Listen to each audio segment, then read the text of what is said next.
scraping the sky on that possession.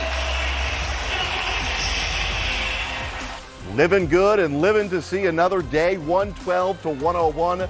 The Philadelphia 76ers stave off elimination and will play a decisive Game 7 against the Toronto Raptors north of the border on Sunday at 7 p.m. Eastern on TNT. Welcome into our NBA TV post-game coverage. The Hall of Famer Isiah Thomas, the champion Steve Smith. I'm Jared Greenberg. Back out to Philadelphia in a couple of moments for complete post-game reaction. We've got all the press conference coverage for you, but a score that is a margin of 11, not indicative, Smitty, at all, of how much control Philadelphia had of this game.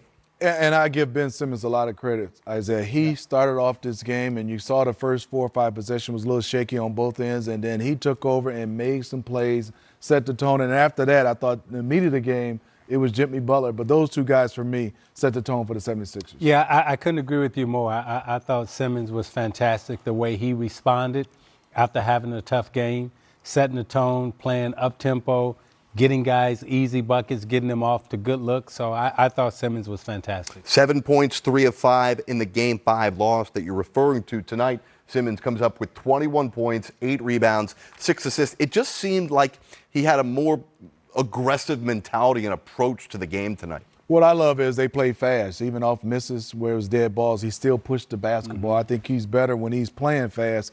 There's a lot of guys can't play that way, but I think when he's playing fast and attacking, it puts so much pressure on the defense, and it looked like he wasn't afraid to get fouled tonight, Isiah. A lot of his moves, sometimes he look like he's avoiding contact so he won't get fouled. Today, it looked like he was aggressive, and he wanted to draw some contact. And I thought, with a player like Simmons, when they get a big lead, then he becomes much more creative, much more freer, and he feels much more better about himself. So I thought them getting off to a big lead early in the game was a big part of their, relaxation and feel good throughout the game. Yeah, Philadelphia led by as many as 24 in this one. And again, back out to the arena in Philadelphia in a couple of moments here for post-game coverage.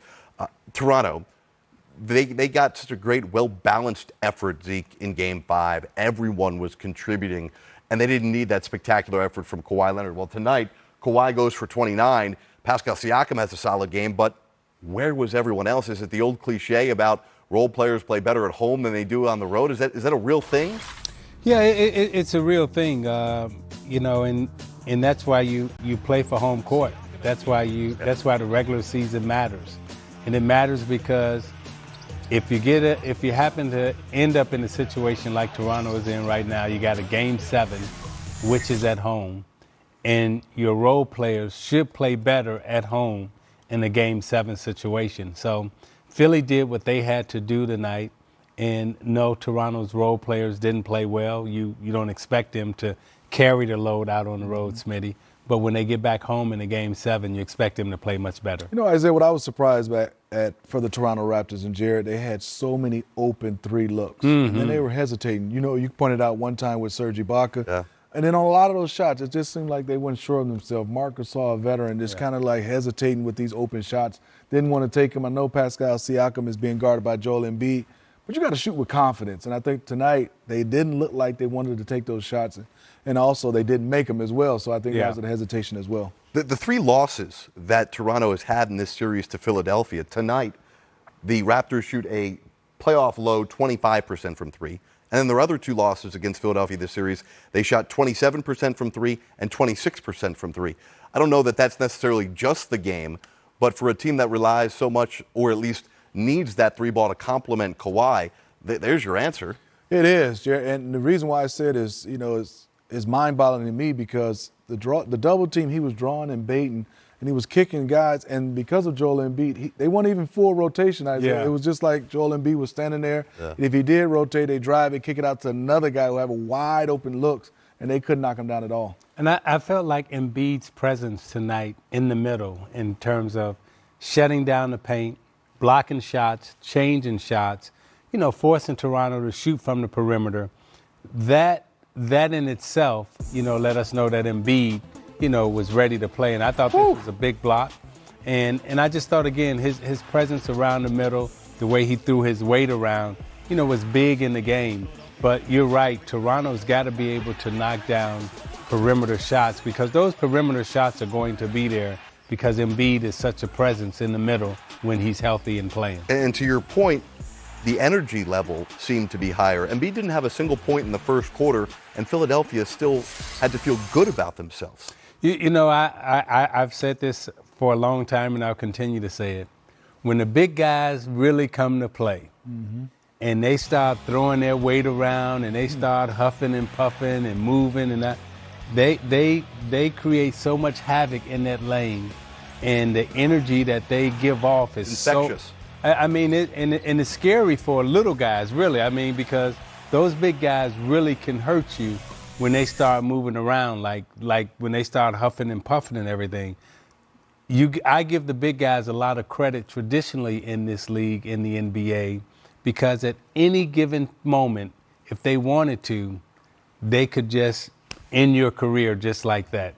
But, you know, guys like Shaq, guys like Embiid, they're very conscious of their weight. But when they start moving it around and, you know, huffing and puffing, look, guys, we don't have a chance. And that's when we have to depend on our jump shot.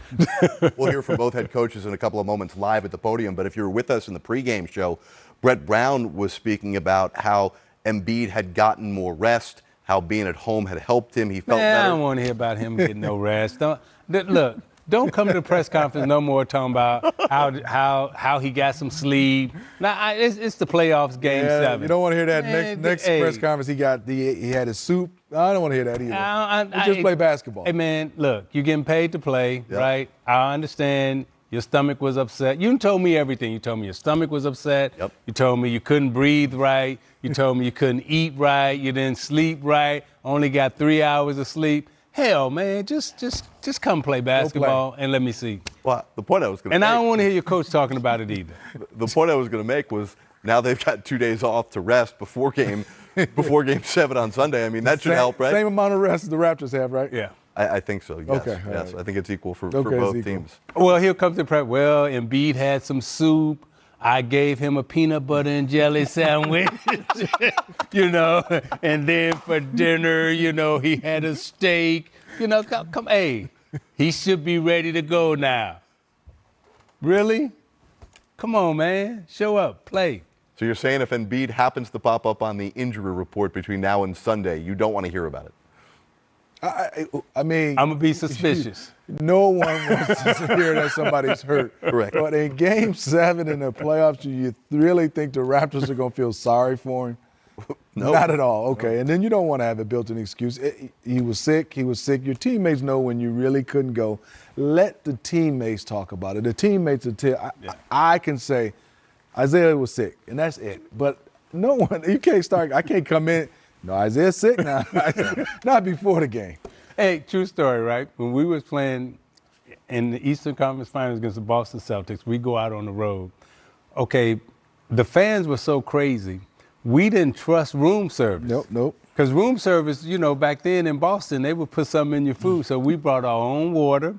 We brought our own meals to make sure didn't nobody get sick. So if you worry about Embiid getting sick, okay, 76ers, bring your own food to Toronto, bring your own water, make sure you feed him. On oxygen? Yeah. No, I'm just messing with you. Embiid, you need some water right now? Here's your bottle. I think it might be time to show the highlights. Some of the highlights. There you go. Let's do that. Good segue. Just trying to help us out here a little bit, you know, in case you missed any of the action tonight on ESPN. Again, we're taking you out to the podium as soon as the coaches and players Please, arrive. hurry up and get there. Here's Kawhi Leonard in the first quarter. And then Ben Simmons gets Boy, another. I love that pass and that play. You can see he was coming downhill fast. Everybody eyes on him. Got it to his teammate. And there's Tobias Harris. He also played well at the beginning of the game. Tobias Harris definitely showed up, Smitty. He did. Ben Simmons scored or assisted on 9 of Philadelphia's 13 first quarter field goals. Also, no turnovers for him for the entire game. That's big time. And he played through 2 early fouls, too, which was significant, right? Embiid getting involved. Hey, how about J.J. Redick, who had just an atrocious Game 5 here, taking it to the cup. Philadelphia was up 42-23. Philadelphia went on a run. It was a 27-8 run, but here comes Toronto on a 12-0 one. We're waiting. When is the bleeding going to stop here? You know, it was starting to come, and you can see this still right here. Momentum is there. Look at right now, down 7, but also give credit to Jimmy Butler and the Sixers right after this.